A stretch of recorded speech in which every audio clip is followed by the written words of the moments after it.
Hello, THL. Welcome to our end of season award, All-Star, All-Pro, All-Wild, OctaTHLon Extravaganza, not an official name, just one that I came up with right now. I'm Donde, and I am so excited to be here tonight to take you guys through all of the awesome end of season awards we have, and this all-star cast that we have with us this evening is just absolutely incredible. So let's just go. I don't know what the order is on the screen, but on my screen it's left to right. We've got Hat is right over that way. Our Hat, thank you for joining us tonight. How are you doing, man? Doing all right, hanging in there. It's happy to do this in the one day where I think they didn't announce something new and crazy for Hearthstone this week. It's a nice little oasis in the middle of the week. And you know what? We're here. It's not a mirage. We are filling that void with fantastic content.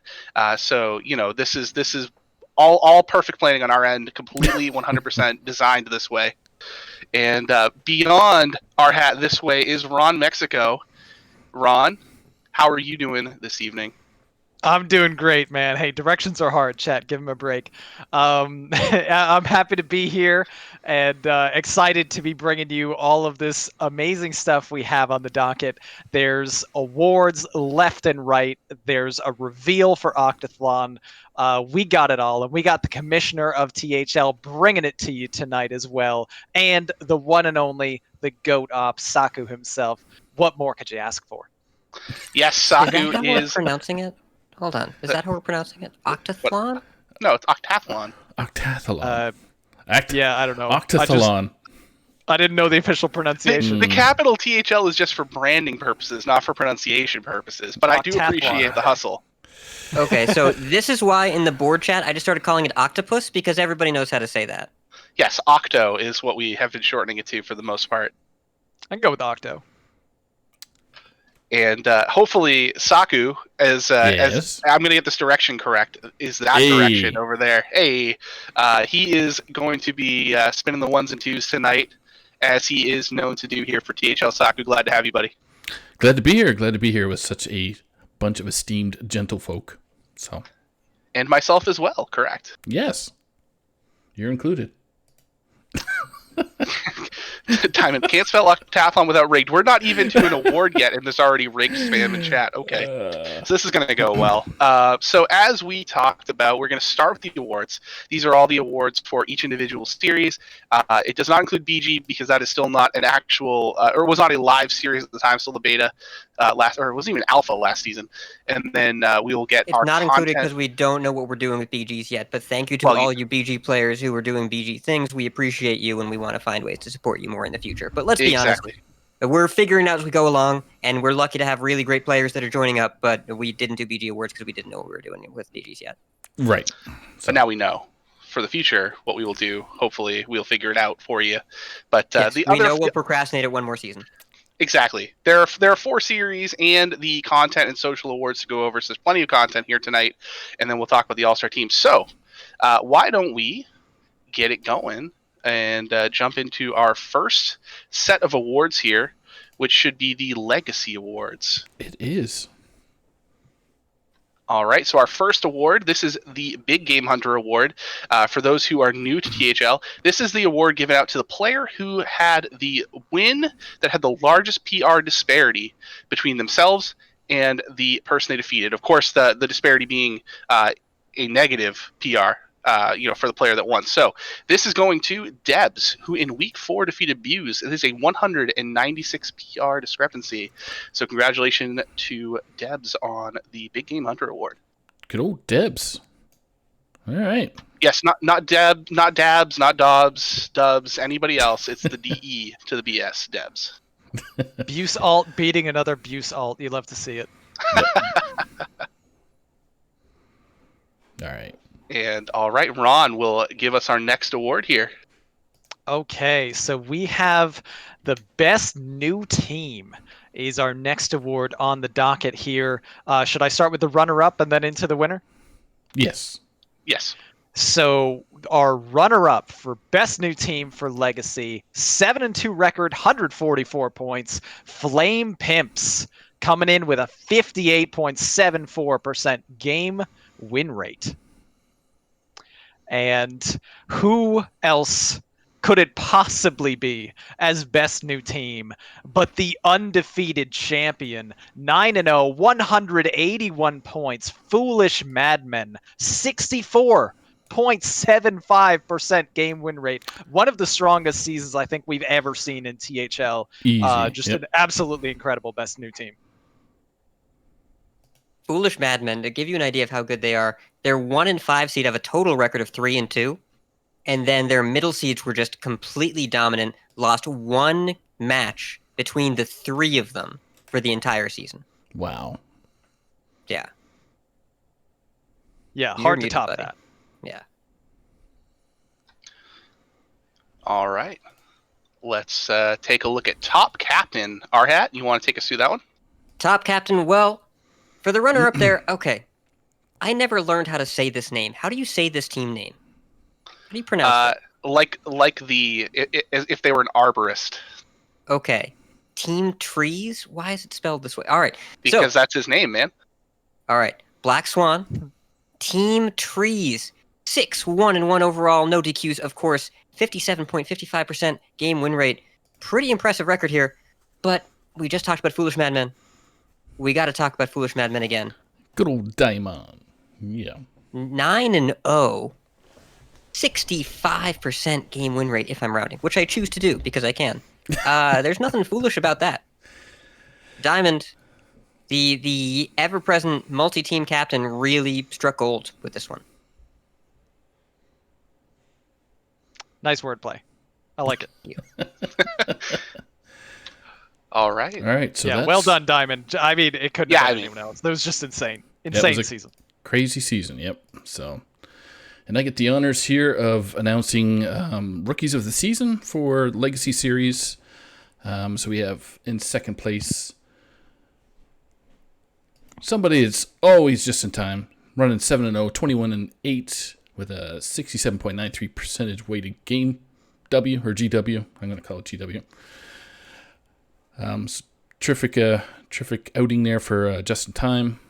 And for the number one spot would be Robocats. So we got 4-0 at 12-0 for the season at 88.82% for weighted game. So congratulations to those two players.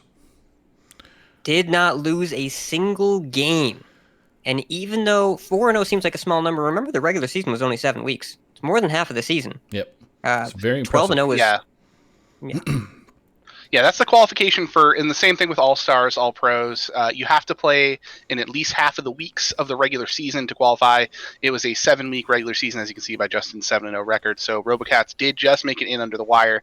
But 12-0 is just absurd. Like, that's not even... That's like most players, even if you're just playing like the first 4 weeks of the season or any 4-week stretch of the season, don't ever go 12-0. Like the odds that you're going to drop a game somewhere is just so high because it's Hearthstone. They're cards, they're random. That this is just absurdly impressive. So congrats. Yeah. Congrats to those two players. Better luck next time, Justin. Shouldn't have lost 8 games. Sorry, man. You can't top someone You who loser. Why would you average losing 1 game a week? What's up with you?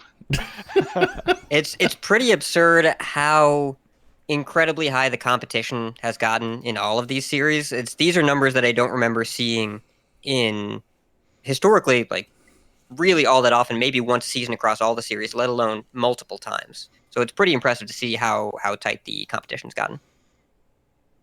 Agreed.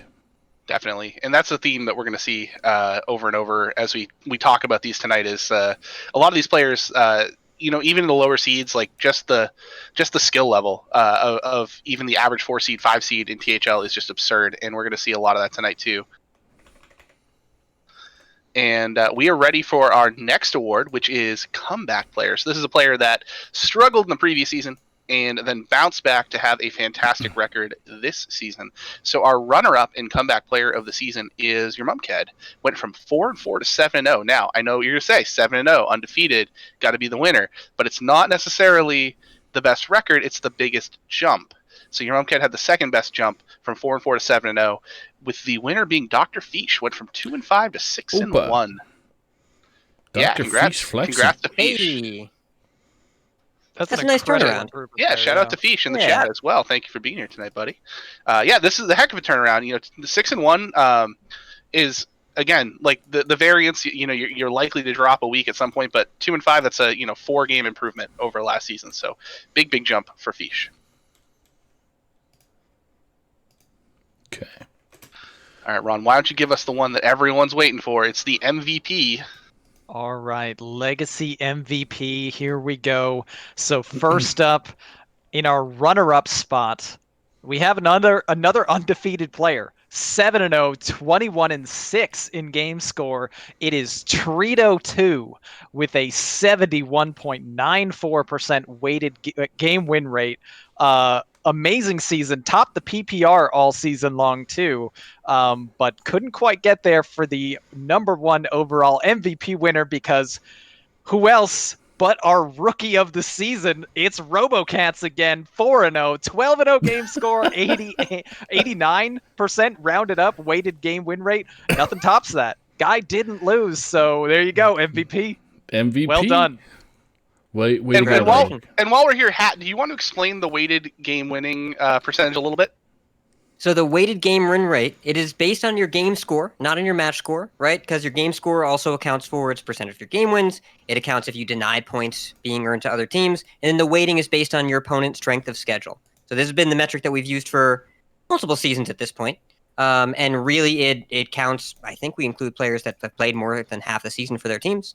And so we take the weighted game win rate into account. It's based on game record combined with opponent strength. So we had quite a few players that were undefeated this season. I count, four undefeated players. And RoboCats was there for more than half the season. Did not drop a single game. We think that deserves a commendation, but also the formula does not lie. And also, when you think about the term like most valuable player, not that Trito was invaluable, because obviously by the metric he was the second most valuable player in the entire series, but that's like a positive. Like we're looking at like a plus 15, essentially 21 minus 6 is 15 games over the course of 7 weeks, whereas RoboCats was a plus 12 over 4 weeks.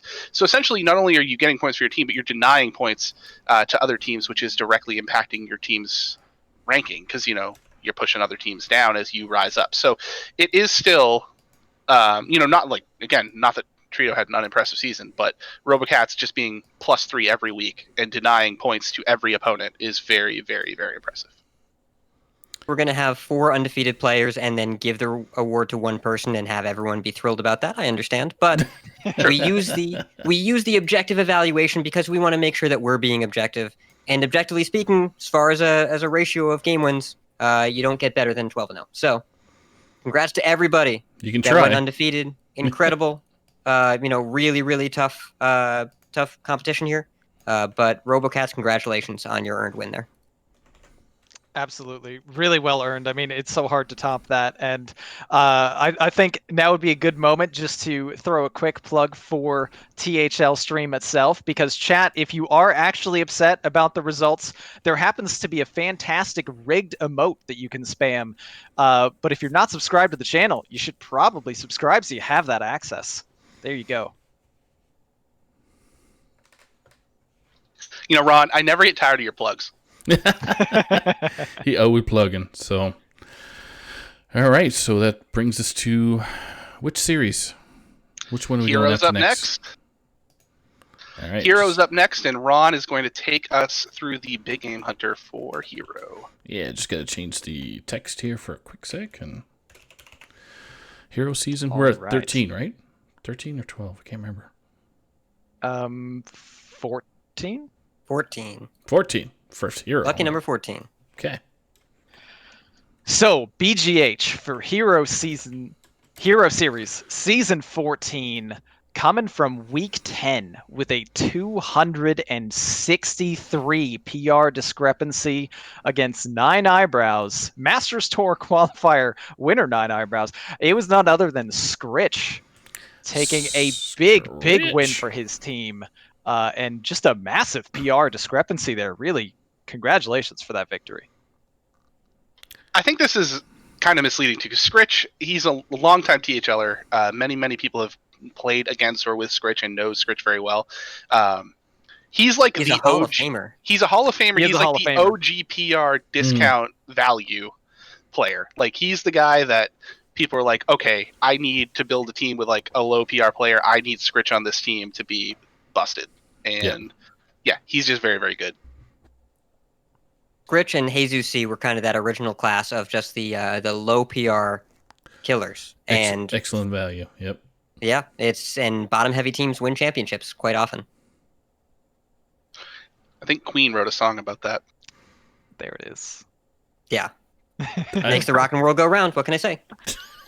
Nice. Are we saying Scritch is... Anyway, okay. I'm not here. No body shaming on this stream. Can neither confirm nor deny as we move on. The best new team. Yes. So the best new team. All right, so the runner-up here. Ask Hearthstone actually is a new configuration. Remember the criteria here, you have to have 3 or more new players that have not played together on this team. Ask HS qualifies at 5-4, 127 points, 53% game win rate. But the far and away leader in win rate here, Tonk, if you are corny, 8-2, 168 points, 53.85%. The only thing I can say, hey chat, yep Tonk. Get your yep Tonks in chat. There's it's time yep for Tonks? Oh my goodness. Yep Tonk. Yep. Okay. We will also accept Tonk emoji. Yes. Tonk emoji is acceptable. There we go. It's starting to populate the chat as we see it now. Thank you, chat. I appreciate you. All right, so that brings us to best new captain. Coming in second place, somewhat known in the THL community, Mr. Blue Spartan for ATL. 0 DQs, 5-4 record with a 55.42 GW percentage. And number 1 in our best new captain is... Well, not new captain. This person's been around for a little bit. Okay, a little bit. Sage, or Sage, or whatever way that he likes to get called sometimes. For...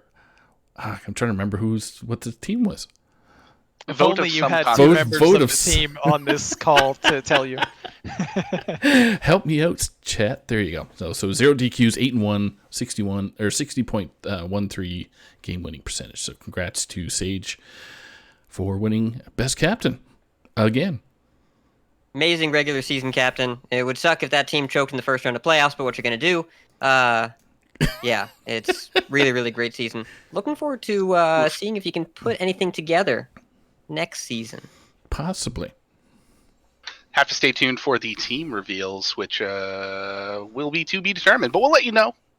But for now, we got Rookie of the Season. This is a, again, player first season in this series, and this also counts if the player only played like less than half of a season in a previous season. So, a little foreshadowing, I guess. Runner-up, Neji Boston. Surprised that Neji's never played in Hero before, but 6-2. I was just going to say who? Anyway. Oh, who? I thought you said ooh. No. Yes, who? Neji Boston. You may be familiar with him. He's the guy who wrecks you in every series that we play. In particular, in Hero for me twice in the same season because I can't beat this guy. 56.67% weighted win percentage, 6-2, 21-15 is pretty good, but it wasn't quite good enough for number 1. That goes to RoboCats again. 66.94% weighted. He was 7-1, 23-9. So this was a full season of play. No rigged. Don't you put rigged in chat. This is just very, very, very good. I don't know, 7-1. You could say rigged about PR for RoboCats. Sure. Something's wrong there. Sure. But he'll eventually catch up in his PR scores. He keeps winning, I suppose. But congratulations to both of these players. Another amazing season from RoboCats, who's just cleaning up. And yes, to answer the question, this is only regular season. We don't take the playoffs into account for these because it can obviously discount players who had very, very good seasons but did not end up in the playoffs. And we don't want it to be a situation where a player just had more games to play, so that's why they ended up ahead of another. We want it to be a completely fair playing field, so that's why it's only regular season. But I will toss it on over to Ron for comeback player of the season. All right, so comeback player of the season, as Donde addressed in the legacy recap earlier, we are going to be recognizing not just, the best record, but the overall best improvement that we saw from the previous season to this season. And we start with the runner-up, 2-5 season, improving to 6-2, and that is Isocles. Or if he was here, he would tell me it's Icicles, unless I pronounce it Icicles, in which case he would tell me it's Isocles. He is your runner-up for comeback player, only topped by an 0-7 season that was improved to 6-2. Absolutely insane jump, and that goes to Risen. My man, Risen. When I was looking at these and I saw Risen at 0-7 last season, I did double take because I was like, this has to be a mistake. This is a guy who plays in at least every standard series that we have. I don't think he plays Wild at all, and he, if not dominates, is competitive in every season. So this was just a complete fluke. So 6-2 is much, much more expected for Risen. Very, very solid season. Yeah, monster season, incredible player. Seems like a fluke, that he went 0-7, but sometimes these things happen, and you just right the ship, and he did in a big way. Yeah, sometimes you just don't feel the meta. I guess he didn't feel the meta last season in Hero, but good players, they play good more often than they play badly. I feel confident that Isocles, his previous THL season performance was due to his dominance in the Coin Concede Listener Series, and since we're doing Wild format, he's not playing this time around. He had more focus for Hero. Shout out to Coin Concede. It's the only logical explanation. So let's talk about most valuable player, MVP. All right, got to get it up on the screen. Sorry for the delay. I'll wait here. There we go. All right. Our runner-up, Mr. Turtle. 72.09% weighted game win rate, 7-1, 23-7. Awesome record. Really great. But, as we all know from the story, the hare beats the turtle. Wait, that's not how that works. No, the python beats the turtle. Mr. Python, the only undefeated player in Hero, in match score, 24-5 in game score, 76.73% weighted game win rate. Congratulations to both of you. Really great players. But 8-0, 24-5. You got there. Congrats, Mr. Python. Well done. And that's in the 1 seed of Ask HS. Very impressive, carrying that throughout the entire season there.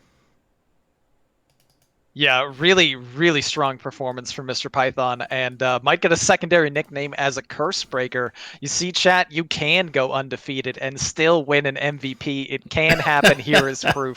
Congrats, Mr. Python. Don't DM us or don't add us. Yeah, no ats. No ats. At least not during the show. For sure. Yeah, but I also posted the full stats that we're using in the Twitch chat. If you're interested in checking that out, feel free. Feel free. Okay. All right. So that wraps Hero. It's time to move on to Pro. Yep. And so we don't have PR in Pro, so there will be no big game hunter. So we're just going to jump right into best new team. Yeah, Our hat. Yeah. Yeah. I'm not rushing you. Hurry up. All right. I was just gonna ask our hat. Pro has been one of the fastest growing series in the last few seasons, and I have to admit I was skeptical that it was going to be as awesome as it is, but Pro has taken off in such an incredible way these last few seasons. We've managed. There have been opportunities for players not otherwise engaged by the Hearthstone esports system to seek competition. We've been able to provide some of that. So we've gotten a lot of external organizations that are bringing entire teams in through whole cloth, and we're getting some really nice, high-quality player attention and teams that are coming in that are made up of players that are also seeing similar success on ladder or in tournaments. We've got a lot of great organizations that are working with ours, so we're really happy to see that. And while we have 2 organizations represented here in the runner-up spot, we've got faction content. Their team went 7-4, 175 points, 56.37% game win rate percentage. Really, really did well over in the Pink Conference there. And then my favorite organization is Popeye's Chicken. I didn't know that they had an official team, but the Popeye's Spicy Chicken Sandwiches. Well, wow, what a team. There's rumor that they were sponsored, but my Anadon's not going to comment at this time. So, not going to confirm or deny. Correct. Well, I mean, let's be real. They're not the only team in Pro that's sponsored. A certain team out there is sponsored by PC Gamer. Nice. I see what you did there. Wait, why are these matches different numbers? 9 and 3 is 12, 7 and 4 is 11. I would assume that is due to a 7, 4, and 1 would be my guess. 7, 4, and 1. That's right. There's a tie. Right. Okay. Right, I forgot about the tie.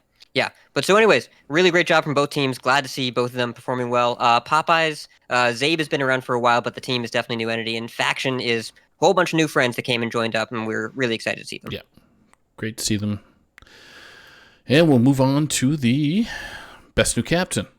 So, Best New Captain, second place for Season 5 Pro Series is none other than the previously discussed Popeyes Spicy Chicken Sandwich Captain, Honest Abe.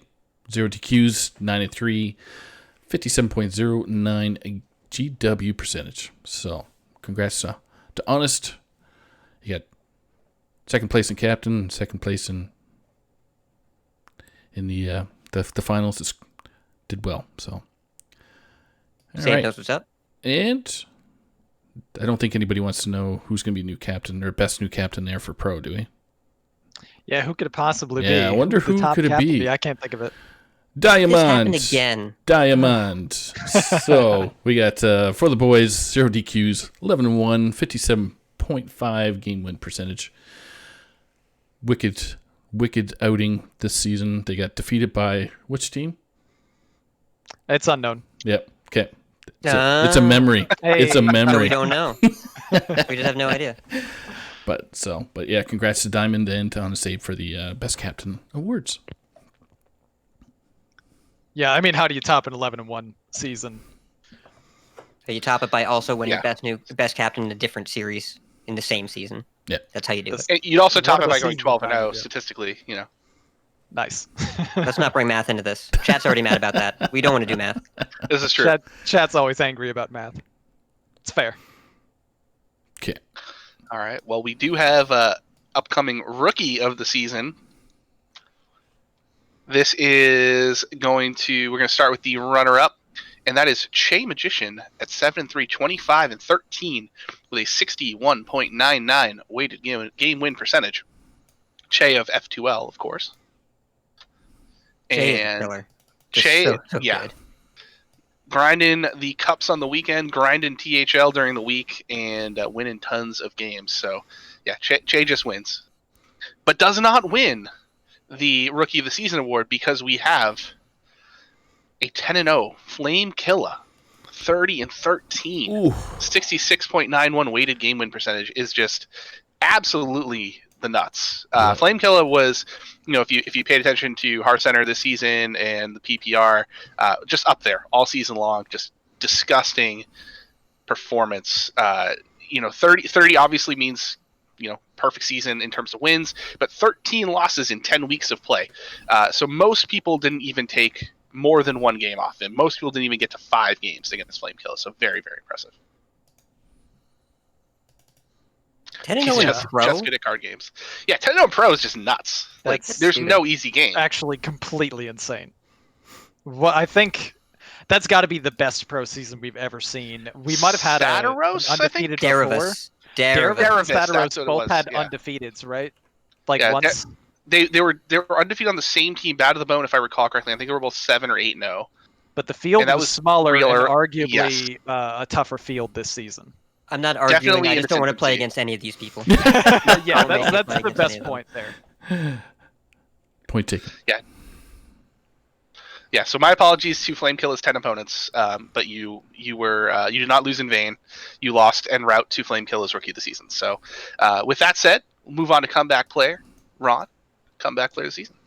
All right, so we have 2 runner-ups for comeback player before we get to the winner. I didn't realize we're I going to did this. start. Oh no, it's fine. We're going to start with a 5-6 record that improved to 7-3, and that is Ufric coming in with a very strong bounce back season. And he actually ties this runner-up with another player who had a rocky season last season and did okay this season too. 5-6 to 7-3. I don't recognize this name. I'm just going to give him my best shot at pronouncing. Ron Mexico got the runner-up for comeback player, and your winner for comeback player with a 4-4 record, improving to an 8-2 record. I also happen to know that one of those losses was a DQ, so this could have been even stronger of a record. This is Nails with a very strong performance in the second season there. Congratulations to Nails. Nails been having a good Hearthstone month. Been doing okay. Yeah, hanging out there at the very top of ladder, just slaying people left and right, as it were. Yep. Really putting the screws to him? Oh. That's a different type of fastener. Oh. Yeah. To mix them up, you must be hammered. Hey! All right, so let's move on to MVP. I'm going to bolt out of here. All right. So, MVP. The stream is stopped now, so we're good. So, second place. The second season, second place. Hype Horizon, get your McBant hypes in chat. 8-2, 27-14, 63% weighted game win rate. Get your McBanter emotes in the chat. I want to see them. But you already... Flamekilla is 10-0. 10-0. Just put the man on the screen. We all know. We all know what's going on here. Who is it? Flamekilla. 10-0. Can't say no to that. That's that 2. record.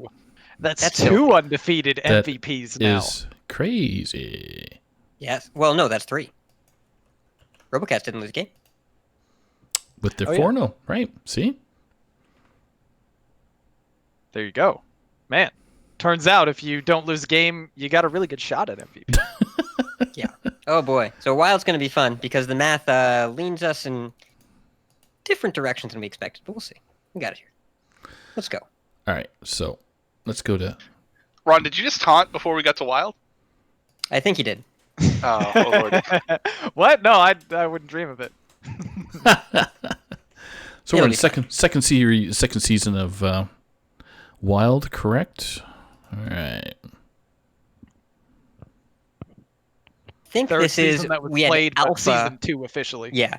Third season was played, but it's season 2 because we had the Alpha season where anybody could win that series. Literally anybody. Literally anyone. Like randos coming in off the street. No chance of winning any THL title ever, but somehow squeaked in with a Wild win. Literally anyone. Yeah. Someone that couldn't make it in the Hall of Fame before, so had to get there on content. Oh. We're talking about Hat. For Let's not those talk who about don't know in the chat. people who are only in the Hall of Fame because of content, all right? Nice. Donde, we're here. We're here. It's okay. We're all together now. No one can hurt us. Well, the good news is we are able to do a best new team because obviously this is season 2 of Wild, so there is now a history to draw upon in terms of former teams that have played in the series before. So we're going to start off with our runner-up, which was the Entertainers at 5-5, 141 points, 52.33 game-winning percentage, and yeah, this is a little bit lower. There were quite a few teams that had come back between them and the winning team. So this was a good season, but not the season that everyone's a winner had at 11-1 with 222.63.89 game-winning percentage. Yes, only we're the winner. You're a winner. 11-1 is pretty good in the Wild scene. Right, it is pretty good. I don't think that's format specific. This must be 5-5-2 as well, if I had to guess, because we cut off the tie again, or tie column, I should say. I would assume so, but also I know that the first place is correct because that number is stupid. Yeah. Yeah. Yeah, 11-1 is absurd. Oh, 11-1 includes playoffs. Sorry, so it would be 9-1. So 5-5 is correct. God dang it. Oh, true. Okay. Still good. Still good. Let's move on to Next up, Ron, a team captain. All right. No, Ron is not the captain, but I would like you to introduce top captain. Yes, I will introduce the top captain for Wild. And starting off with the runner-up, someone I am very familiar with, having done quite a few shows with lately. It is Marty B from F2L, coming in with 0 DQs, 9-3 record, and 55.79% game win rate. Incredible season. Made it all the way to the finals. And, you're losing into the finals to a certain team that's new. They're probably also going to be the best new team and the best new captain. It is absolute for everyone's a winner. Coming in as our winner for top captain, 0 DQs, 11-1, or 10-1, 9-1, whatever whatever the math turns out to be. We don't need to question it. Matches, so take the first number and take away 2. It's 11 without 2. So there, we'll do that. 11 minus 2. You've already lost me. The math is too hard. But what I do know is absolutely earned this victory. Ironically, everyone's supposed to be a winner, but it's just the one team. They were referring to themselves. It's just everyone's a winner. Yes, everyone on their roster, correct. Their roster alone. They are winners, right? Seems unfair. But good for them. All right. Rookie of the season. Let's go. Get your rigged emotes in chat. I want to see them. I want to hear them. I want to feel them. Because we're going to use the math. DMs are closed at this present time. All right. Get your rigs in chat. No, I want to feel them embracing. 6Js. Runner-up. 9-0. 27-14. But that weighted game win rate score is 63.86%. Whereas in first place, where's Tagger at? Battle Tagger, 23-10. 66.55%. That's, yes. Give me a second here. Here we go. 66.55% for that first place. I'm just filling air right here. Thank you for getting your rigged emotes in chat. I love seeing them. They feed me. There we go. I feast upon your rigged emotes. Yes. Got it. Everything's all fixed now. There we go. So 23-10, that weighted game win rate. Better game win rate against tougher opponents. Real close, but I mean, obviously, 6J season, 9-0, kind of insane. Really, really great season. But the math leads us right here. So congratulations to both of you, but Battle Tagger, you're a winner today. All right. Nice. I get to 2. Let's talk about the comeback player, Saku. Comeback player, A. All right, so coming in number 2 with a last season was a 3-5 record and bumping themselves up to a wonderful 6-3 record is Slate.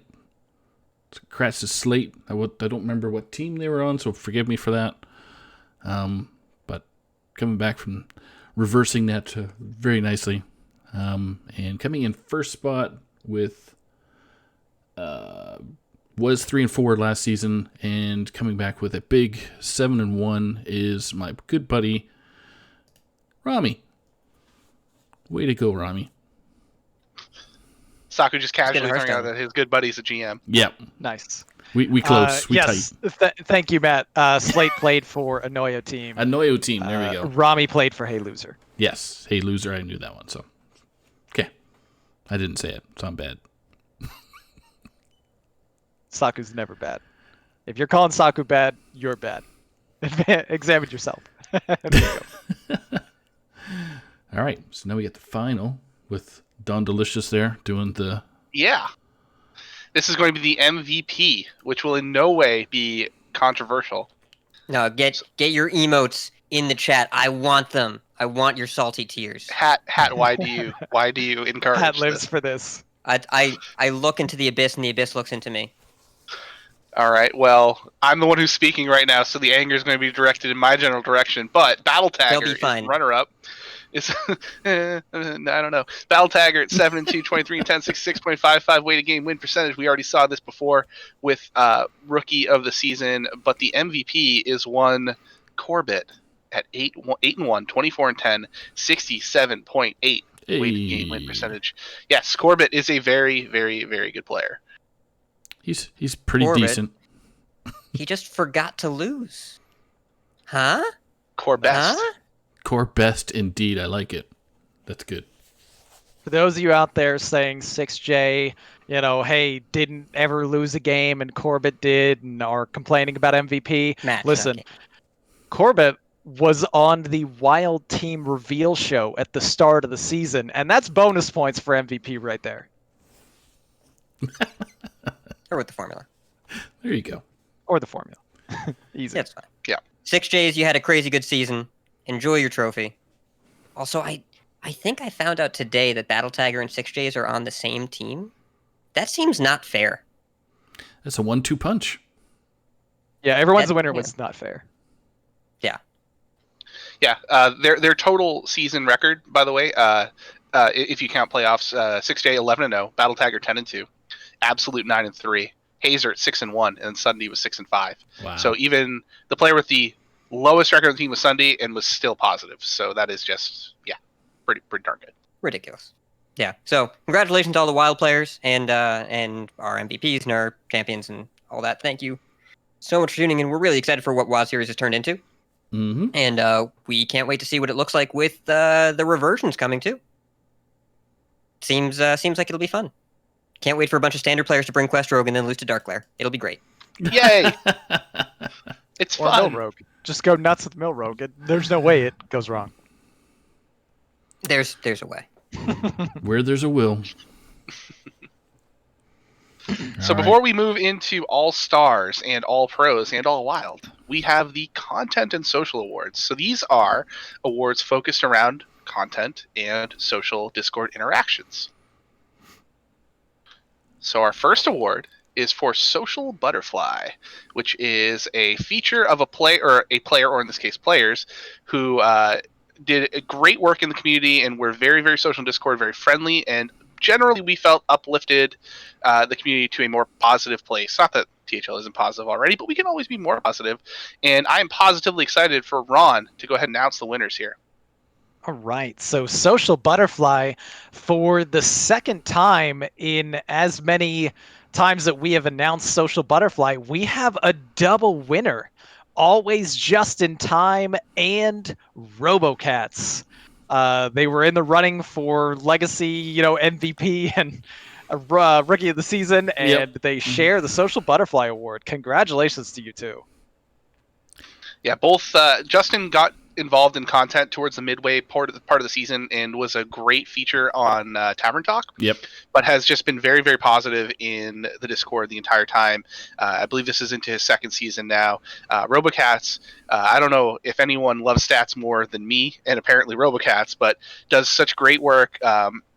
Showing everybody like all these creative advanced stats in terms of game wins and all that stuff he posts, and is always up for discussions on that type of stuff. And I think that's a great thing to have in the community, is like different channels of like different outlets to talk. Like some people just want to talk about like cards and basic gameplay, but like RoboCats wants to get right down to like the absolute like nuts and bolts of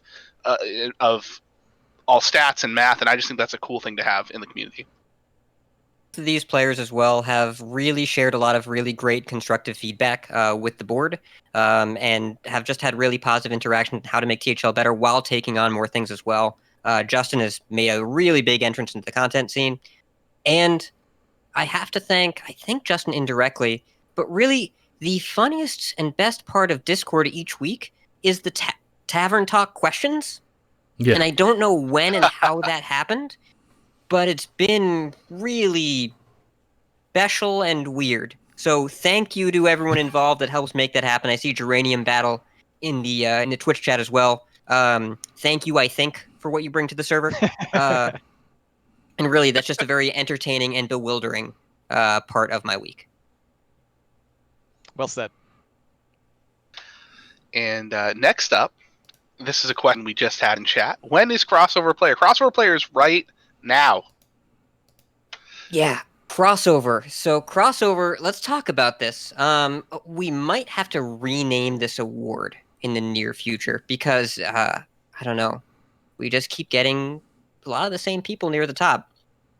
And this time around, first place? Oops. We're doing first place or second? Runner-up first. Oh, is second place in... Oh, there's second place. I didn't see him all the way down there in the bottom left corner of my screen. Hey, Ron. How you doing over there? I'm doing great, man. Yeah. Love being runner-up. It's kind of my thing. Yeah, well, congratulations. Enjoy your silver medal. But yeah, 5-2 in Legacy, 6-2 in Hero Pro, and 7-3. It should be noted that we wait on the crossover stats for how many series you play in. So Ron was second place despite only playing in 3 series. His game win rate was high, but adjusting based on how many matches he played, he actually had to overperform players. He just had to have a better record to account for the fact that he was playing less matches than people in all 4. So Ron, very well done. 72% match win rate across 3 different series is very impressive. Agreed. Thank you. Yes. And also, I will note, as his hero teammate, a bunch of those wins were total BS with Soul Demon Hunter that he should not have won against Paladins, but he got there anyway. Scams. Pure scams. Yes. All went according to nice plan. cane, nice consume magic off the wand maker, nice face, whatever. Some people place... were ready for the Soul DH when they played against Ron. Oh. So anyways. Yeah, what are those pro losses? Sticky fingers for the theme. So anyways, first place, we're renaming this to the Neji Boston Crossover Award.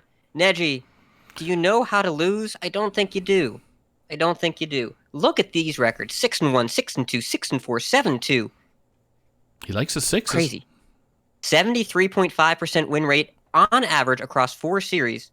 Weighted, including accounting for the fact that he was playing in all 4 series, it comes out to an 87% in our back end. Bonkers. Neji. Congratulations. Yeah, and this is also Neji Boston's second consecutive crossover player victory. Oh, he's got a tip in chat there right now. So just bring Highlander Priest. It's easy. So, okay. Yeah, have you tried I knew he was going to bring Highlander Priest, and I lost to him anyway. Yeah, if you try and bring Neji decks without also being Neji, it doesn't work. You have to be Neji while you're playing the Neji decks. It's very important. So that's the theme. Okay, getcha. It's true. Yes. The Amberflight Gaming All-Star that he is. Neji, congratulations. Well deserved. All right. So all right, Saku. Also, shout out to Neji's performance in the Masters Cup this last weekend? Last weekend, yeah, I think it was. Yeah, Turns out he's good at Hearthstone over there too. Yep, just good against everybody. Doesn't necessarily have to be THL. You get whooped by him no matter where you play. See how many times I can get whooped by Neji Boston this week. It's called All the Time. So, this brings us to content producer for the season for THL. There must be a misprint. For second place. No, second place sounds right for this one. Yeah, it definitely does. Okay. I think for the next one too, actually. There's second place. So Ron. Second place for being wonderful content producer and casting his face off throughout the THL through his Hearth Center expertise going on after he's got handed down from Donde there last season. And hey, second place is kind of my thing. That's right. So, and in first place, just watch Around the Saloon. It's a good show. Yeah, but you won a couple times there, so that's not so bad. There you go. So, first place is going to our wonderful, friendly guy, LotusKnight. Guy's gone crazy there with scheduling 2 school stones in daytime, trying to organize, really contacting players to get them on stream. He's wonderful help for all his content teammates there, as well as donating a lot of wild series time with Marty B and working with that crew there too. So to make sure wild series is shown appropriately. So Oh, this is so well deserved. LotusKnight puts in so much work. Yeah. He comes up with so many great new ideas too to feature. Like we've got a Sunday show where Lotus is doing a card set review just because Lotus does amazing Lotus things, and he's always going to come up with something new and fun. Last season, or maybe during this season, I can't even remember because time is an illusion. He did like a Family Feud thing too. Like Lotus is just a content machine, and we love him for it. Yeah. Yeah, Lotus comes up with tons of great ideas, and he's, like you mentioned, behind the scenes, like the scheduling that he's doing alongside Saku to get these matches up and running. Like there's a lot of work that goes into this, and it's not all what you see on the screen or not all what you hear when someone's casting, but just the tireless work behind the scenes. And Lotus has been involved not only in the scheduling this season and Schoolstone that he created from the ground up, as well as being on Hearth Center last 3 or 4 seasons it was before that too. So he's just been having his hands in a little bit of everything, and can't thank him enough for that. Ron, can't thank you enough for everything you've done. Saku, we'd give you this award every season basically if it wasn't going to be basically just rigged every time in your favor, because you are tireless as well. So thank you to everybody. I'm already in the Hall of Fame, so it's okay for that. That's good. So. Okay. Well, as long as you're okay with it, then that's fine with me. But yeah, these are some of the finest content minds that THL has to offer, and I am super appreciative of the effort. Yeah. Also, Mako, I'm here too. Love you too, buddy. Yeah. Who? Also Mako, because he's in chat. Yeah. I see him. Making a stink. Yeah. Yeah. Flipping tables. The amount of combined effort here, obviously everybody knows it, but just thanks to everyone for making THL what it is. Donde is the brand director here, and I'm pretty hands off with this stuff. So I really appreciate all the hoops you all jump through to make all this stuff happen every week. It's pretty great. Yep. Our hat's got that big rubber stamp and just okays it without even looking at it. It's been great. So. No, Donde just does stuff. He doesn't. Oh, does it? Okay. Yeah. I stopped asking because he stopped caring. Like, phrase that differently. I'm being concerned that anything was going to not work appropriately. Okay. He was just like, "Oh, it'll work." I stopped asking because I trusted you. You fuck. That's PHUK, people. That's PHUK. That's awesome. Thank you, Commissioner Hat. Yeah, you're welcome. Just bumped us up to TV 14 right here. Yeah, let's go to the best show. It's certainly not this one. Best show. No. Our runner. Go ahead, buddy. Sorry. Our runner-up for best show is Hearth Center. Oh, is that my music? It's Ron Mexico's music. Oh yeah. It's always Saku, can you edit this to say Ron Mexico, please? Okay. I was just gonna say Ron's number 2 because he's the shit. That's what it is. So. Ron Mexa Center. And what more can we say about Ron? But unfortunately, Ron and Hearth Center and every other show that we had this season ran into the Ron Sexico, the absolute wood chipper of a brand new awesome show around the Saloon was just such a big hit this season. And Mako, first of all, shout out to Mako hosting it. Just fantastic job every week in and week out. Not only what you saw on the screen, but again, managing everything behind the scenes and getting the topics posted, and just fantastic from top to bottom. And I'd like to think that Mako learned a thing or two about hosting from the guy who hosted Hearth Center before that he was a part of.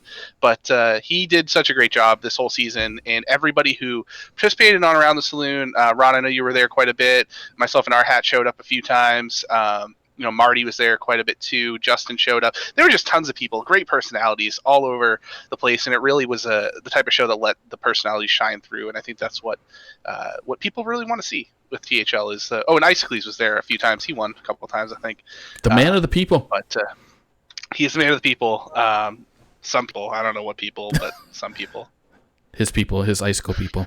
So Mako, this is your award, buddy. Hope to continue to see awesome new things in season 2 of Around the Saloon, because this is such a fun show to watch. Yeah. This idea, honestly, Around the Saloon was so inspired. Like, there's no way it could have been any show but this. Mako did such an amazing job. I think it can't be understated, like how much he had to do to like come up with all these questions and moderate this and like design this whole show. And it was a massive hit. It was such fun to be a part of, and really, really well deserved. Best show title here. Not only that, but one of the cool things about Saloon is that from concept to production, it almost stayed exactly the same. Like a lot of things evolve from, we decide we're going to do A, B, C, and then we have to like change it around a little bit. Like Around the Saloon just basically worked exactly as it was discussed in the preseason before the revamp. Like this, what you see is like exactly what we had envisioned for Saloon. Like between Mako, me, and everybody else who discussed it, like this is it. It's perfect. It just works so well. We've added some things over the years to content that took a while to grow, and then we've added some other things that were pretty much smash hits right away. I think reveal streams were a really, really big, nice addition to THL many moons ago, where we also started randomizing divisions. In the olden days, back in my day, when you were sorted into a division, you just stayed there forever, and new teams were randomly added to new divisions, but old teams just stayed there. That was a really big change. And there have been some other shows, like I really enjoyed when Hearth Center came around and really had the statistical approach.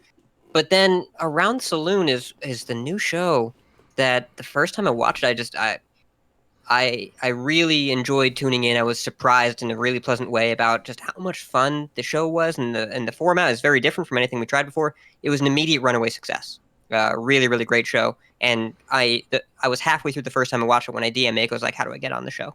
It was awesome. And then you got on the show and won, and then... Yep, he decided to show up the show that I was on and beat me, and I was just like, okay, that's not cool. Yeah, turned into a board showdown. So, okay. So. Collateral damage.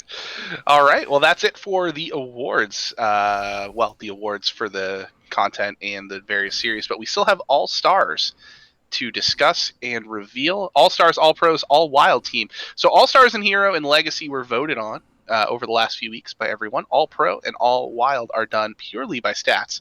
So we know those are going to be rigged. That's fine. We'll start with Legacy, since it's been a little while since we talked about Legacy here.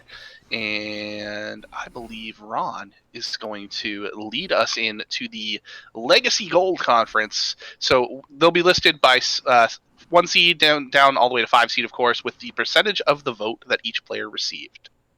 Absolutely. So Legacy Gold is what we're going to kick off with. And Saku, would you like me to lead from the 5 seed or lead from the 1 seed? I can splash it up on screen, and you can just say the whole string. Sweet. All right, I'm going 1 to 5. So starting off in the 1 seed, your Legacy Gold All-Star is Agent PWE with 52.9% of the vote. Followed in the number 2 seed, always just in time, 92% of the vote there. Automated Button takes the number 3 for gold with 66% of the vote. Jimbo getting 65% of the vote. I'm seeing a common theme with a lot of Foolish Madmen players here in that 4 seed. And Snake Fods with an amazing season in the 5 seed, 70.6% of the vote, taking it down. Those are your Legacy Gold All-Stars. All right, well, let's talk about Red. Over here in the Red Conference, first place, isn't it obvious? Obviously. First place, 58%. Second place, As Nature Intended, in the 2 seed, Ron, Mexico. 86% of the vote. Hickett in the 3rd. 49%, really tight competition in the 3rd there. Nice job, Hickett. Trido. Wait, is this the trees? Is this how I say it? Do I say Trido? That's the trees. Yep. Trido. Trido. Yep. But if it was Team Trees, why would it be Trido? It'd be Trido. I'm going to assume Trido. It's Trido. It's Trido. Trido. Yes, Trido. And 83% of the vote. Apparently, they don't need to know how to pronounce it to vote for him. And 2 Fly in the 5. Over 80%. Nicely done. All right, which brings me in to close out the Silver All-Star group. Starting at the number 1 spot is Edgy Boston. 56.9%. I don't know. It should be 100%, but must have been some tough competition in 1 seed there to get just edge over the... I don't know who's second. Who was second? Does anybody know offhand? I'm actually pulling it up right now because Diamond asked who was second in gold. Okay. So then I'll continue on. So Taco Cat at 64.6%. Your Mum Kids, 66, my favorite number. Then we got Dusharmo at 87.8%, and then Dr. Fish at 60%. So congrats to all those players in the Silver Conference. To answer, gold 2 was Wild 9 at 8%. Wild 9. Yeah, he was 6-1, 20-8, but Justin did pretty good. So we got Top Flight Gaming there bracketing the Silver Conference. That's pretty good. Mm-hmm. And runner-up in silver 1 seed was Based at 37.3%, 6-1, 19-9. So only 1 game off of Neji. That's why that percentage is so close. Wow. Well, there you go. Makes sense. All right. So 15 players for Legacy. The side effect of having an expanded season means more All-Stars. So congrats to all 15. Yep. Okay. We're ready to congrats go. to 14. No congrats to that Ron Mexico guy. Withdraw those congratulations. 86% second place guy. No big deal. All right. Let's move on to Hero. You start off with Teal first, eh? Dusharmo, I appreciate that keeping that hype train going, my friend. Anyone who wants to sub in chat, gift a sub. This is the time to do it. Helps out THL. Very appreciated. But we're going to go ahead and talk about the Hero All-Stars. And I lost my place in the document. There it is. Teal. Mr. Python, 93.9%. Boozosaurus, 93.5%. Hockey Boys Trace, 70.8%. But the man, the myth, the legend, Kel with 100%. Incredible. And Quaz, 75.6%. Yeah, Quaz, sorry, Kel stole your thunder there, buddy. But Kel, way to sweep the vote, dog. That's just impressive. Has that ever happened? That's just a sign of a player who is so completely beloved by the community that nobody could bring themselves to vote against Kel. In fact, you could even say they weren't even allowed to vote anyone but Kel. That was your only choice. I want to note, even though hockey has the lowest voting percentage on this week, the stats aren't accurate. That's variance. Even if he might not win still. Well played. Oh, God. All right. Ready for purple? We are ready for purple. Who's up next? Ronald. Oh, I think Hat should read purple. Oh, okay. Oh, my goodness. Yeah. Oh. Yeah, I think so. Are we going in? All right. Oh, yeah. I should read this. We're going off script. No, it's okay. I recognize 4 of my players, but not me. All right, let's go. So, of course, That's what I wanted to happen. Team Vote of Some Confidence they had a really, really impressive showing. So in the first seed, Heatshot got there with 61% of that vote. And their 2 seed, As Nature Intended, Ron Mexico, 87.5%. And then their 4 seed, Diamond, 83.3% of the vote. Jim Philos, almost undefeated. 91% of players voted for him. And then Sharif in the 3rd place. Sharif, congratulations. Well done. Nice. Congrats on 2nd place, Ron. You're a little bit higher percentage this time, 87. That's good. Good times. I didn't want All-Star anyways. And I'm going to have my own birthday party, and you all can't come, and there will be 2 clowns. All right, so that brings us to Orange. All right, I'll be happy to read Orange, Kay. except for one name on there. Giver. I'll skip that one in the 3. Oh my God. Yeah. All right, so for our Orange All-Stars, in the 1, we have Neji Boston with 83% of the vote. We've got Turtle coming in at the 2 seed with 89% of the vote. In the 4 seed, we got Risen, 91.3% of the vote. RoboCats taking it down once again in the 5 seed, 89%. And this has got to be wrong somehow. 72.9% of THL voted for Brushy Tuna. Absurd. Rigged. But there he is. Brushy Tuna, a 3 seed All-Star, and they're your Orange Conference All-Stars. Yeah, definitely rigged. So hopefully he gets to catch the stream and then curse you. Like he normally does in chat for us. Naturally, yes. Yep. So. I'm sure I'll get like an angry message or something tomorrow. Yep. Plausible. All right. On to the pro. On to the pro indeed. Pro series. So bringing in the Pink Conference. I think it's me that's doing it, right? It is you. Okay. Hi, it's me. We have flamekilla. Oops. Did I get this? Oh, we got the... Oh, we don't have the percentages. Right. Okay. I was just looking at this is not a vote. It's just the stats. Okay, so the stats. So we got flamekilla. That's what threw me off there. I was like looking at percentage. I was saying 10-0 percentage. Good. So he's 100%. So coming in at 10-0 at 30-13 at first place. We got Honest Zabe at 9-1, 27-14 records. Shea Magician with 7-3, 25-13 records. Harash with 7-3, 26-16 record. And then we got Rice Bowl 7-3, 25-17 records. So pretty good crew that's in that lineup there. So yeah, Pink was super busted. Yeah. I mean, Pro was super busted. I'm looking at the black lineup here. This is not less talented. No.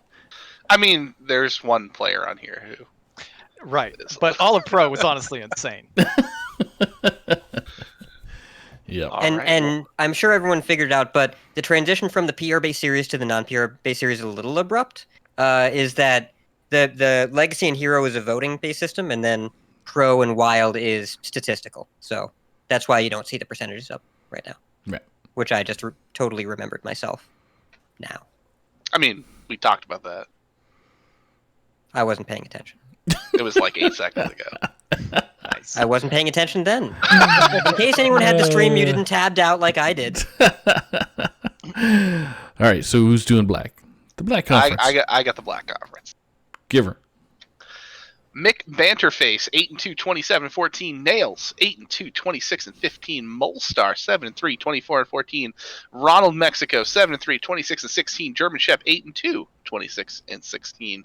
Mercy. Are your black conference all pros? Yeah. As Hat said, Pink Conference has that 10-0 out of Flamekilla, 9-1 out of Zabe, and that doesn't make black conference less impressive. Just a little bit more consolidated there. So yeah. Tons of great players, tons of players that just missed the cut, of course, as well on both of these conferences. So, shout out to everybody who had a winning record in pro. If you managed a winning record in pro, like, my hat goes off to you, because it is not easy to do. No. Donde's hat goes off to Donde too. Nice. Oh, I mean, well played. Did we have winning records? I forget. I guess we did. 6-5 is a good record. It is. Honestly, yeah, the pro field, like, we've been talking about it for basically all season, just how completely insane it was, like, stacked with, the occasional either GM level player, or I don't think we had an actual GM this season that I remember. Ronnie jumped in, I think, late. A possible future GM, or more than one, and then just the total caliber of players, just unbelievable. So, really, really exciting series. Excited to see what the next series brings as well. Next season, that is. Yeah, I mean, it should be noted too. Like, if you finished with like a 6-win, just above 500, you were basically in the top 10 to top 12 in each conference. So, like a winning record puts you right outside of these lists. Mm. Oh man, I looked at my game record: 23-21. Let's go on the scoreboard. He gets That's positive. Get them. All right, you guys ready for the Wild Series? Yeah. Absolutely. The all wild players. And for anyone that wasn't paying attention, this is different from the Legacy and Hero. It's sort of by, oh wait, we did this already. Unreal. Can you repeat that? I didn't get the first part. Anyway, who's doing green? Ron? Yes. Yeah, let's start off with green here. So your green all wild players. We have Corbett coming in at 8-1, 24-10. We have Battle Tiger at 7-2, 23-10. 6J 9-0, 27-14. Absolute 6-3, 21-11, and Quake Lord at 7-2, 24-15. really, really strong players and really strong conference too. It was all green at the end of the season. Not to say, kind of the same thing with pink and black. All players across this series were incredibly strong, and these ones rose to the top. Look at this. This is an everyone's a winner sandwich. It really is. Corbett and Quake go to the bread, and then the 3 players in the middle are all everyone's a winner. How about that? That's the meat. That's sandwich. The meat of the sandwich. That's right. I shouldn't do this show when I'm hungry. It's like mayo. Yeah. Now we're all hungry. Sandwich. Why is Battle Tiger like mayo? Where were you going with that? I mean, just because he's like a very versatile condiment. Right underneath the first bread piece. Yeah, like do you not put your mayo or other condiment on the top piece of the bread, or mustard on the bottom, and then lettuce, then tomato on top of the lettuce, and then the meat, and then the cheese on the top, and then the bacon, and then the bread. See, I put the condiment on the top, and then on the top of the bread, like bottom. I don't want like stuff seeping into the condiment down there. I want it on the top as it like drips down into the rest of the sandwich. If you put the condiment on the bottom piece and it doesn't drip, there's no gravity involved. Anyways, let's move on to the brown conference. Speaking of brown breads, there we go. Yeah. Brown conference. First place, Rami. He's pretty good, I guess. 7-1, 23-11. Rumor has it. Is this Slod? Do I say Slod? Slod, yeah. Slad or Slod? Slad. I was told it rhymes with glad. Oh, okay. Slad, 6-3. Maxibon, 6-3. MC Squirrel, 6-3. Slight, 6-3. The squad. They're keeping their story straight. That's a lot of 6 and 3s. It is. Very consistent performance over there in the Brown Conference. I don't see any sandwiches here, but that's all right. We've got a green conference sandwich. We don't need a brown conference sandwich. Congrats to these 10 players. They did excellent. I mean, I can go for a second sandwich, but I also don't see one here. Now I'm checking for sandwiches. All right, we are derailed officially. Hey, Donde, I think that we're finished up with the All-Pros, but congratulations to everyone who made it to the All-Pro and All-Wild teams. Why don't we talk about the OctaTHLon? How are we pronouncing it? Yes, the OctaTHLon. Octopus. Octopus, however you would like to call it, name it. It is 8 events with 8 players per team over the next 8 weeks. I'm not kidding. No, not 8 weeks. If it goes 8 weeks, then I quit. No more events for me. It's going to be over the next 2 to 3 weeks, and we are going to crown a champion based on how many medals your team wins in each event. So we had 12 entries, which I thought was awesome. 12 entries for teams here in the OctaTHLon. Every team, oh my goodness. There was no seizure warning. No. That was not good for people. We'll come back to that one. What happened? Where am I? Oh boy. There, okay. See, we fulfilled our needs there for this evening. We're good. So for those who are not familiar with what we're doing with the OctaTHLon, it is 8 events. It is a tournament for Legacy, tournament for Conquest, tournament for Last Year Standing, Specialist, Strike, BGs, Classic, Nozdormu Speedstone, and Wild as well. So every team will send 2 delegates of their 8, and then every player has to play in 2 of the 8 events. So equal representation. And it is a PR-based event, so all of these teams managed to come in under the cap of PR, which was 2,800. So let's reveal a few teams. All right. Teams, logos, flags, names, all of it. So we'll start off with the wonderful slideshow that we're going to have in 2 seconds. So what's our first team? Bam. The first team, and this was just on an order of submission, it's Milo's Menagerie. And that's going to be Nice Jewish Owl, the captain of the team, Turtle, Damon, Chewbacca, German Shep, Slad, Bunny, and Mr. Python. Bunny, of course, Robocats. So, strong team. Good team.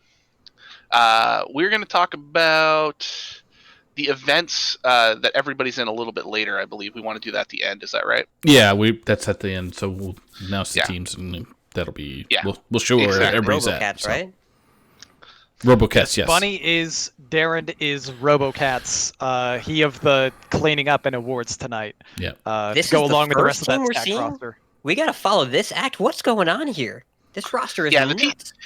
The teams don't get less stacked. I'm just warning you right now. There's a lot of really stacked teams. Yeah. Oh boy.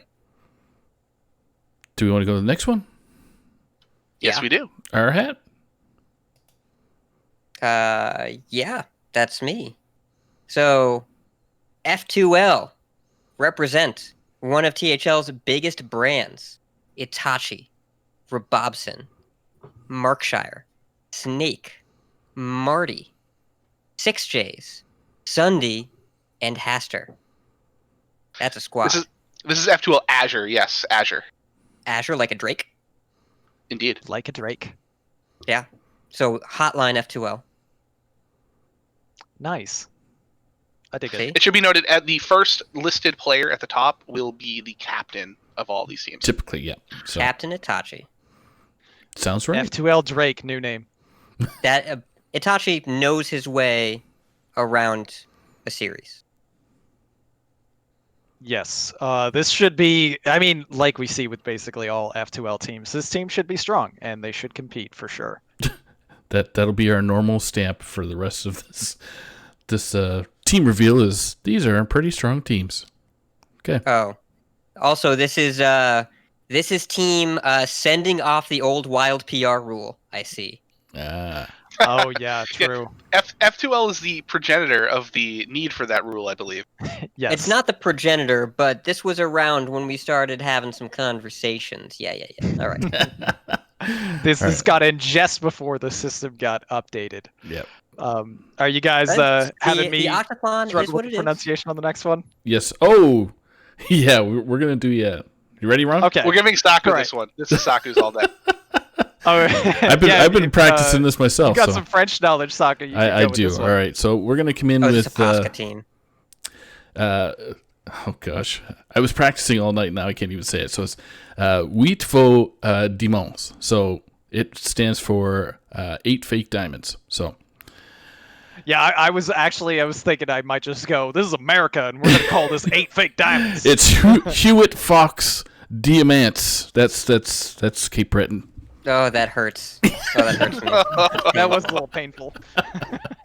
But really strong looking roster here. Super strong. So we got Neji Boss and Diamond, Boolean, Swaybe, Nails, Goose, Slate, and 1 Rice Bowl, 1 X. So. Oh, the order got a little away. Diamond is the captain of this team. Yes. So. That's weird for him. Yes, he never captains teams. Yeah, good team. We're going to say good team after every team because every team in this tournament is good. Donde, are you playing in any teams? There's one team. There's one team that I will say is not that good. And it's coming up right after this next one. Oh, okay. See what you did there. We're going to segue into the next scene there for Ron? Do you want me to do the Donde team that's bad or the one? No. Yeah. Listen, I'll announce my own team. It's okay. Okay, I'll do this one then. So we have our next team is Full Dust Value. And this is a team headed up by LotusKnight. We've got Bone Masher, Clarity, Dabs, Dr. Fish, G-Kick, Lemur, LotusKnight, and the return of the OG of THL. It's Slimsh, who you know, beyond all shadow of a doubt, is going to be playing Boomer. Is that Slimsh's music? That is Slimsh. Oh my goodness. Oh, wait a second. That's a different person. And he's also totally back for Battlegrounds. Slimsh, we miss you. Come back to Constructed. Do it. Yeah, you got to lower that PR down so the rest of us can catch up.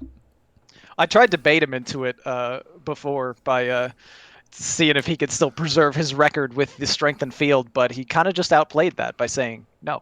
But I have a problem with this team. Smart. All right, it says Full Dust Value. None of these cards have ever been nerfed, so you can't disenchant any of these for Full Dust Value, which I guess is why it's only 2,800. Oh, because that's the PR, because they hit 2,800 PR. I get it now. Never mind. Oh, that's clever. Yep. But none of these have ever been nerfed. Why didn't they pick cards that were nerfed? It's a good point. They probably should have picked cards that were nerfed. There's nothing. Also, these cards bring me back. Remember Lyra the Sun Shard? What a fun card. Wait, are these just the favorite cards of each player? I think so. The strongest card with Deathstalker Rexar. Because DK Rexar, nice pick, Fish. Yeah, great pick. I dig it. Also, Dabs, Unity, Precision, Perfection. Well done. If I'm going for straight fun, Hakar is the favorite. That's the fun card here? Dude, I love Lyra Hakar. is right there. I can see her. I mean, some people have different definitions of fun. You got mad at me for playing Priest in the pre-show, so I don't Combo even Priest know doesn't what count. you want Combo me to Priest do. is different, not Res Priest. Res Priest is boring. Combo Priest is fun. All right, let's just go to the next one. Let's go to the next one. All right. Next one is this one the light show? Nope, No. not yet. Okay. No, I think this is the bad team. This is the bad team, according to certain members of the panel. It's the 10 Wu-Tang Clan. All right, that name is that's a pretty fantastic name. Thank you. Yep. This is stealing. No, it's not Diamond. I regretted not making our hero team named this very early on in the hero season, so we're not stealing the Wu-Tang joke, but I appreciate the call out. And Ron called that you were going to call that out, by the way. I just want to give Ron credit for that one. So I'm the captain. It's myself, Chronic, Hazer, Coles, Ron Mexico, Sam Sees Ghosts, Wild Nine, and Wyfair. So there's a couple new players here. Like Wyfair just started this last season. Sam Sees Ghosts is new to THL. Excited. I think this is gonna be a fun team. We've got a lot of diversity here. A lot of players that have different preferences on the different events. So I think we're gonna be better than Ron thinks. I mean, we've already misplayed, as get rid Mako of Ron pointed then. out, because I should have been second on the list there. That's right. Yep. It's a What? Okay. You're fifth now instead of second. So Oh, I just went in alphabetical order. there you I'm go. excited for the seizure team that's coming up next. Ready? Yeah. So anybody? Go ahead. Go ahead and take that. This is Arhet's turn, right? Correct. Oh God. All right, Okay. we'll try and be ready. Okay. All right, you gotta press the button first. Brace yourselves, chat. There we go. Bam.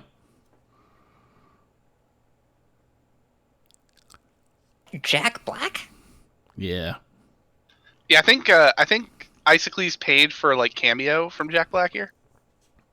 I don't. Chaos is the team's name just Chaos? Chaos. It's K-Octagon. K-Octagon. Yep. The K-Octagon. They put an Wow. S on there just to throw us off. So That happened. There's a thing that happened. So A-Mage, F. Srirachi, Dr. Bomb D, Isocles, Corrodin, Kodamora, Risen, and Vampire Nighthawk. That's a squad right there. it is. Solid. And I gotta say, I gotta give him some credit for the GIF. Gotta give him some credit. What Yeah. do you call it? Oh, The Pat, GIF? you got to start another controversy here. Yeah, there's no It's not a controversy. controversy. He's just wrong. Yeah, I mean, the guy that made the graphics interchange format said it's GIF. So what are you gonna do? The guy that made it is also wrong because it's GIF. Hmm. Yeah, buddy. So why don't we move on? Let's move on to the Crystal Gems. So we came up with this. No, the title. Crystal Gims. If you ask the Gems other or guy. gems, right? Oh no. Wah, wah. So captained by 2-star Mako with myself in second. See, Ron, I'm there with you, buddy. Hey, We got guys. Ghost, Steffi, Boozosaurus in all caps. You got that, Booze? We got Jim Philos. Yeah, he's competing in the Runeterra event. Yep. And then we got Hickett, and then we got Kalis Luna. So wonderful squad. We got 3 Jims on the team. Myself, that's my real name, and we got Jim Philos, and then we got Jimmy Eats Shoes. So that's where we came with the Jims. Absolutely inspired Jimmy logo. Choose down in the 8th spot of the roster, but like Jamie doesn't mess around. Jimmy don't play. Yeah, Well, play just put all your other team names first, and then have one of the people who got top 16 in Masters Tour right at the very bottom there, Kalis Luna. In case you were thinking that the roster wasn't strong enough already, yeah, you're not reading that wrong. That's Kalis Luna, aka Jimmy Eats Shoes, aka top 16 Masters Tour. Yeah. Also, apparently, Boozosaurus' name is James, which is almost Jim. Yeah. Yep. It's like formal James or formal Jim. It's like Jim with like a bow tie. It's like Jim with a tuxedo shirt. It's the Winnie the Pooh meme where it's like he's laying on the couch. It's like Jim, and then it's him in a tuxedo, James. It says, "I want to be classy, but I'm still here to party." So he's a mullet. Fun. Is the mullet classy? It can be. It's boy. It's in its own We class. can move on to the next team, I think. All right. Please. Who's up next? Please. Ron. All right. So our next team, we keep seeing these guys pop up, and they are always incredibly competitive. It is one more time the return of No Pros Here, captained up by your mumked this time instead of Pasca. An interesting pivot here, but Pasca's still going to be on the team. We've got Agent PWE, your mumked, Lolnenko, Pasca, Disco, Snake Fods, Peanuts, and Quaz. They said no pros here, and they added Quaz, so I think the name doesn't qualify anymore. Quaz the consummate pro. Indeed. Yeah. He's been around THL for so long. Also, I love that No Pros Here is like the Organization 13 of THL, where it's just a bunch of like, the captain changes every time because it's all the power of their group energy. It's not about any one person, it's about the collective. The Borg. Okay. Gotcha. Yeah, they're not a group that needs one person to lead them. They just kind of exist as a collective. I love it. Yeah, solid team for sure. Always love the NPH crew. Yep. Ready for the next one, Dante? Ready for the next one. It is the Wash U Octobears. Wash U been a staple here in THL for a few seasons in Pro. I love the logo so much. Yeah, that was awesome. I know. Mako was talking about his logo. I'm like, bro, this is probably better. I'm not gonna lie. I'm trying to parse this, and it's just not happening. Yeah, it's like an MC Escher painting, but the so bear. amazing. So, well played, guys. Yes, this is great. Heat Shock is the captain and also the lead here on the list with Valdis, Ufric, MMW, Roadrunner, MCW, Samter, and Mund. So I talked to Heat Shock a little bit about this team because, I don't know MMW, MCW, or Samter or Mund. I was like, I don't know these people. And he said, they're on the lower end of the PR spectrum a little bit, but the fact is, when you're drawing from the collective knowledge of like Heat Shock, Valdis, Ufric, and Roadrunner, the team's going to be good because they're going to get all the best energy from those guys, all the coaching, and they're going to be ready for their events. And I think this team is, despite names that we don't necessarily know, going to be very, very competitive because WashU is always a strong team. 100%. And yes, Roadrunner is a big now. value. This logo is ruining my brain. The logo is amazing. It's only got 6 legs, but it's you can't see the 2 in the back. There are clearly 2 more legs. I mean, yeah. The 2 in the foreground of the picture imply the other 2 that are hidden. I just love that it's got like the hand-drawn aesthetic to it. Yeah, it's very shaded properly, and it's good. I like it. It's stellar. Yeah. All right. Ready for the next one? Next up. And this one I do love the team name of, by the way. Yes. We're up. Yeah. I get it. Soak it in, folks. That's funny. Because they're sorry 8 times. They're octo... Sorry. Right? And octo is the prefix meaning 8, so it's 8 sorries. They're apologizing 8 times. That's why it's funny. So, we got Based Ink, Enthralamund, Jammies, Mad-at-Arms, Astrofrog, Totino's Pizza, Lefty, and Gator. I think this is like a Noyo team / the Squelch podcast / THL POW kind of thing going on here. I like the vibe. Yeah, this is a good team. I mean, every player on here, I think, would be capable of winning their event, except Based. Poor Based. Yeah. Based is going to draw me in round 1 of whatever we play and kill me now. Yep. I love seeing Lefty in the squad. Can we get some dirty mics in the chat? Some dirty mics in the chat. Waiting for a dirty mic before I move on here. Thank you. Appreciate that. No? Somebody? Wait, is that There we not? I typed it. That was me. I just did that. Hey, that'll work. There we go. Hey, so we got Lefty's here Lefty. too. And Lefty. Lefty's, Yeah, what's up, Lefty? Lefty's confirmed. Okay. All right. Next up is the Tonkathon. I can't even spin this one around my tongue. OctaTHLon. THL. There you go. Nice. So, captains. I don't know. Is it captain by CMAC? It is. Yes. Okay. So CMAC, we got Nine Eyebrows, Skirt Reynolds, Quan, or I think that's pronounced. Aviously, Anfall, Bill Snyder, and Lake Blair. So, not familiar with Lake Blair. Or the other player I just mispronounced, probably. Keon, maybe? Cayenne.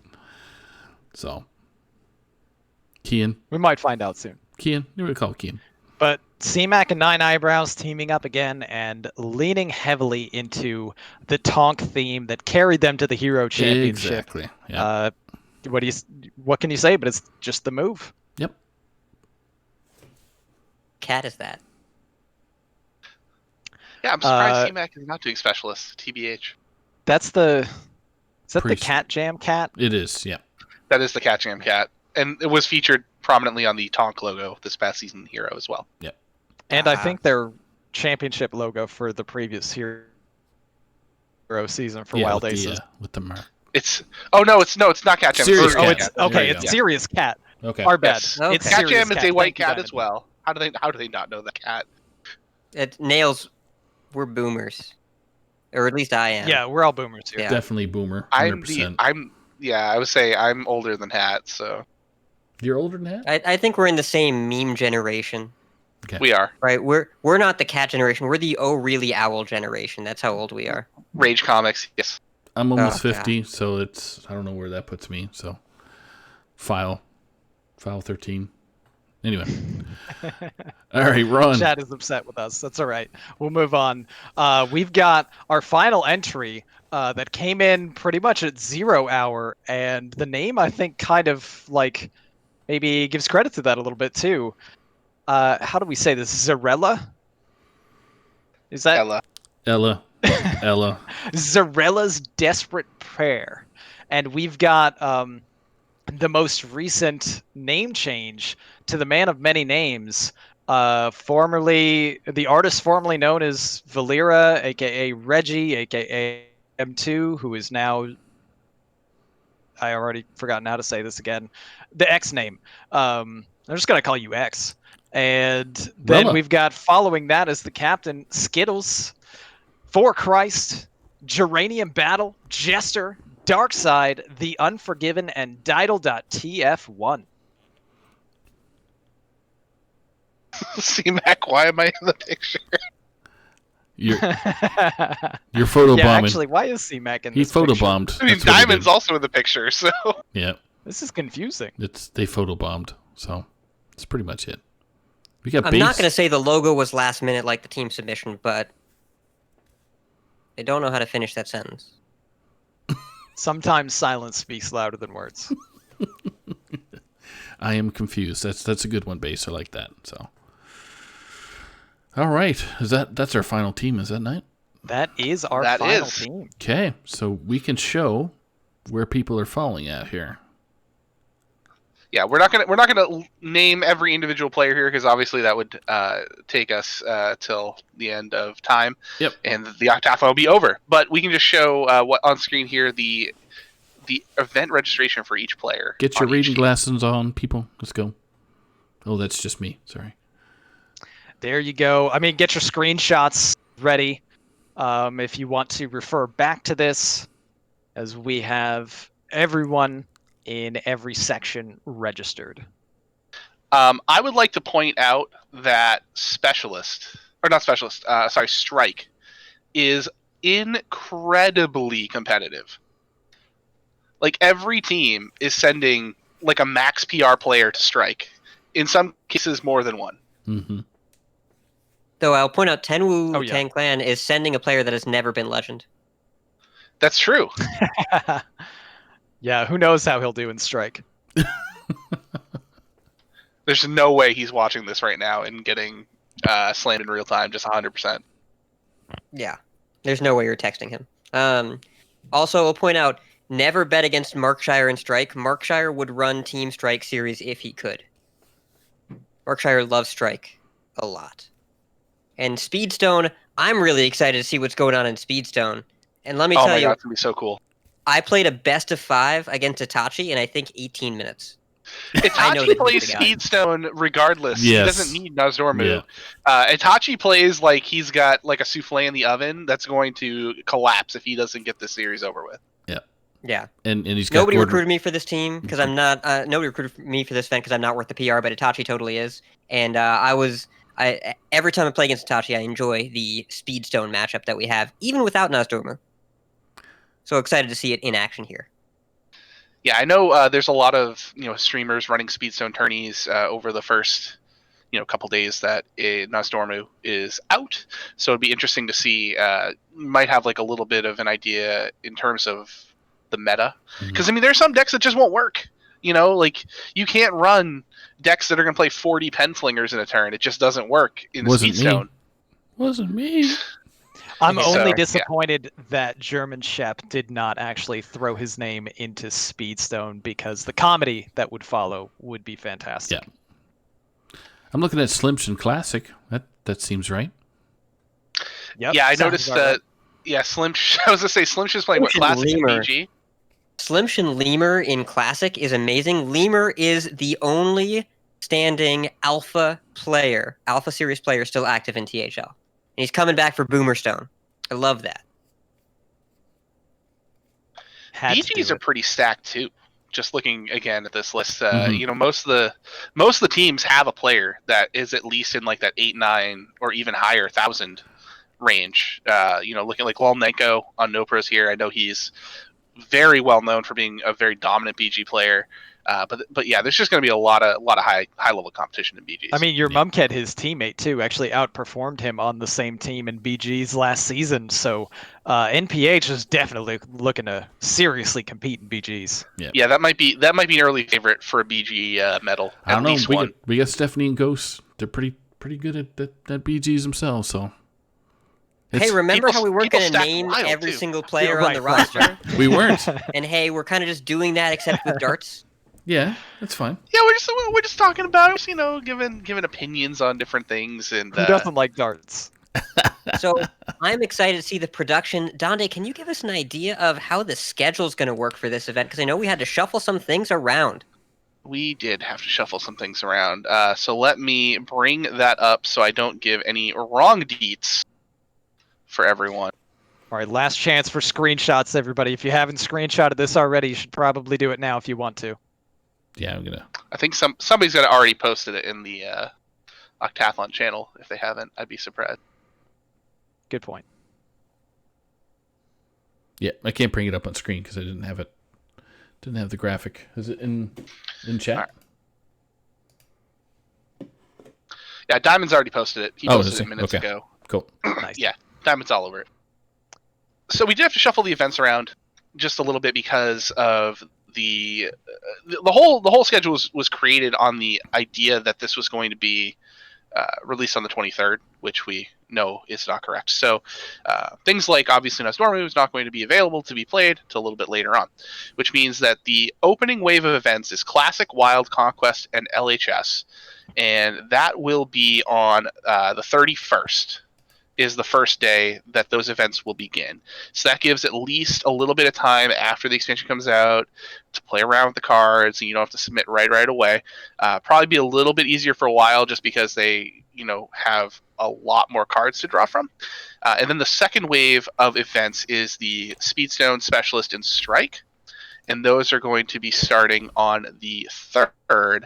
And of course, all these events, those 7 events, are all asynchronous. So you can get your opponent, which will all be randomly decided and distributed out to everybody via the Battlefy system, except for Strike, because that doesn't work on Battlefy. That'll be done through a submission and sheets like we do for our normal series. So you can schedule your opponent, play your match, and then when your next match is ready, like if you play in Masters Cups, that's how it works. So you just play again. So don't feel like you have to wait for the round to end. You just keep going. The one exception to everything is the BG tournament, which we don't have the ability to play asynchronously, of course, so everyone's going to have to be present, and that is taking place on the 3rd at 8 p.m., so that is Saturday, April 3rd. So that is going to be, I think we determined it's going to be lobby of 7, 7, and 8, and then it breaks down to top 4 of each of those advance to the, top 6 of each of those advance to the next round. And then, wait, is that how we decided it? I'm losing it. I'm losing my mind on this. No, we do top four of each advance to the next round. So it's 12. Then we get 2 lobbies of 6, top 4, then the finals with the top 8. So effectively, it will be 3 lobbies if you advance all the way to the finals. I know that was not explained as simply as it probably could have, but I'm looking forward to seeing the rules posted in the Discord so we can all process it together. I mean, they were posted in announcements. There you go. Well, I'm looking forward to reading the thing you posted so I can process this together. They are now posted in the OctaTHLon thread. Check it out. And as we Documentation, discussed, reading the rules, good idea. Very important. So obviously, since this is an Olympic type based themed event, the medal system, gold medals, silver medals, bronze for 3rd, it's 4 points to your team, 2 points, and 1 point. So you get a little bump there for winning gold medal. And the team that will be designated the winner is the team that has the most points, so not necessarily the most medals. So if you get like 5 bronze medals, you're not going to get as many points as the team that has 2 gold medals. It's just how it works. So shoot for the gold, go for the gold. That's what they say in the Olympics. That's what we say. I don't know in the about you. I OctaTHLon. got my eye on that silver. Ron, we know what you're aiming for, buddy. But if you could take home a gold or 2, preferably 2, that'd be all right. I'll give it a shot.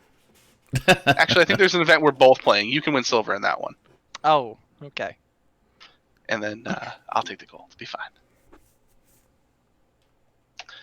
So that's it. That's the announcement. The like I said, the Battlefy links are going to start to go out. We're going to start to generate those here, and we'll get everybody up and running there. So if you get a message from, I'll probably just message the captains with the Battlefy links, and they can distribute it to the teams so that their team members, since I don't have everyone's Battlefy login info. Well, I don't need your login info. That's very fishy and scammy. But I don't have your username. Just your passwords. Yeah, just passwords. Just your passwords, credit card info. Basic stuff. But I know not everybody uses the same stuff. FBM is probably on like his 11th Battlefy name at this point, so we'll just not scamming a classic. So much stuff is rigged. This was a lot of fun tonight. Thanks everybody for joining in. Thank you, Arhat. This way, Ron, that way, Saku, that way. I think I got the directions right this time. Donde here. Yep. Hat there. Ron there. So we're good. And bang. Got it. One last note. If you aren't in the OctaTHLon, or even if you are, but you're looking for one more thing to do in the off-season right before the regular season starts, oh yeah, keep an eye out on the Discord tomorrow. Just keep an eye out for something to duo in the off season if you didn't play in the OctaTHLon. Just keep your eyes out there. Secret. And if you are playing the OctaTHLon, why not? Why not? Why not more? But yeah. Just keep your eyes on your 4K no Los Duos. Oh, I like that one. Yeah. There you go. This is an announcement of announcement. We're Blizzard now. You can unlock the rest of this announcement for $19.95. $19.95 or $23.95 Canadian. Oh, that doesn't unlock it. That just gets it like 30% faster. Yes, it's a boost. So keep an eye on the announcements tomorrow, because there may or may not be an announcement of something to duo and something to sign up for at the same time. So start looking for your dance partner. That's all I'm saying.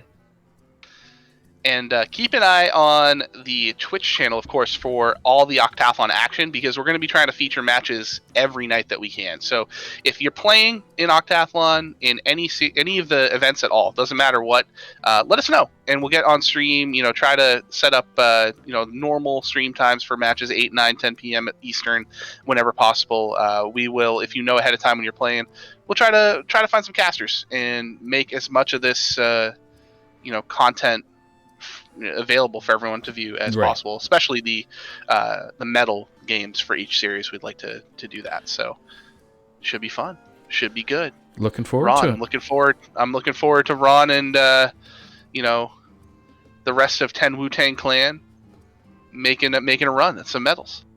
Oh, it's exciting. Can't wait. Always exciting. Hat has no dog in this fight because he's not on any of the teams. He's the only one not on any of the teams. Nope, not on the teams, not in the All-Stars. I didn't want to anyways. Busy planning my birthday party with 2 clowns. I mean, you get at least 3 clowns whenever you play it. But are your clowns corrupted? They're not, no, it's not a carnival clown. It's the regular kind. Okay, all right, sorry. Weak. BG lobby clown distribution is 6, 7, and 7. And by 6, 7, 7, yeah. That's not. I'm sorry, 8, 7, and 7. That's 24 divides by 8 evenly. Oh, that's right. We had decided on it before the 12th team showed up. It's approximately 8 people per lobby. It is. It's perfect. It should be 3 per lobby. My bad. Yeah, Base and I had been game planning this when we only had 11 teams. So yeah, so never mind. A lot of faith in the organization of this event, folks. Really looking forward to it. Sorry, something's slipped in the official rules. I'll update that. So yeah, so it'll be 8-8-8. Top 4 advance to the next round, and then it's 6 and 6. Top 4 advance to the finals for an 8. There you go. The breakdown should be in the rules if it's not already, but we'll make sure that we have a clear breakdown of how teams advance in writing well before the event starts. Don't you worry. Yes, and there are tiebreakers listed as well, so that will be the same.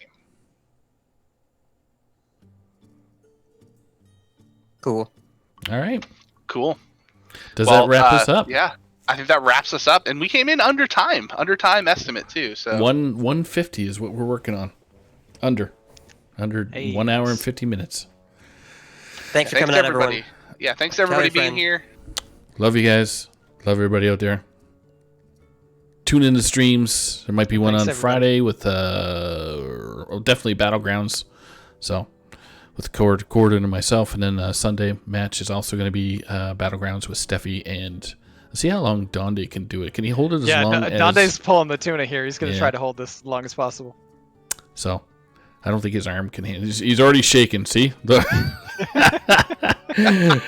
hand used to be able to hit the Frisbee hoop in the back of his room. Used to be. Oh. Did it used to be. I've only seen the evidence of one attempt, and it didn't go so well. Yeah, I'm pretty sure he whiffed on live on Around the Saloon. Am I supposed to go get a disc right now? Actually, yeah, that's a great way to close out the stream. All right, Saku, as soon as he stands up, cut the stream. Oh my god. Cut the stream as soon as he stands up. It's already cut. We're good. Thanks, everyone. Oh, he's doing this for honor. Oh. Nice. Get it, Donde. Did you miss it? I love that no one on stream got to see that. There you go. Doesn't matter. Yeah, you all didn't get to see him miss it again. You can see the chains wagging in the background. You know I get it. Yeah. All right. Wave to everybody. Have a good night. Have a good night, everybody. Take care.